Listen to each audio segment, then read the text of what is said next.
Hola amigos, bienvenidos a un nuevo video tutorial en el cual les mostraré cómo colocar la barra de tareas en Windows 10 de modo transparente.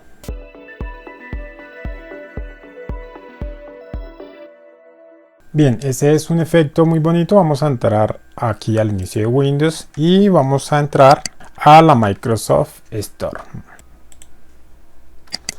Voy a cortar, bueno, ahí ingresamos y aquí vamos a buscar una aplicación, se llama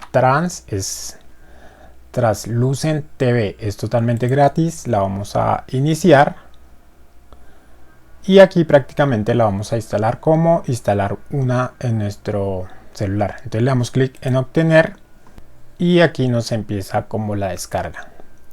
Listo, se demoró como 5 segundos, creo que ya está lista. Entonces le vamos a dar clic en iniciar o voy a cerrar esto por si no les aparece. Entonces entramos a inicio y escribimos trans, debe aparecer por acá. Bueno, no está, inicio.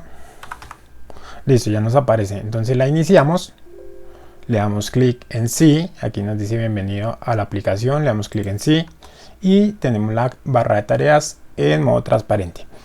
En esta ocasión se ve de esta forma, pero vamos a cambiar el fondo para que vean cómo se ve. Entonces le doy clic en personalizar, cambio la imagen y como pueden ver aquí sí se ve muy chévere. Entonces pueden probar con diferentes imágenes.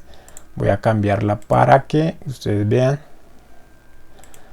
que con varias imágenes se ven totalmente transparente nuestra barra de tareas. Si estas letras le salen de un color negro, entonces no se va a ver muy bien aquí en este video. Por aquí les voy a dejar un video para que lo puedan cambiar de color.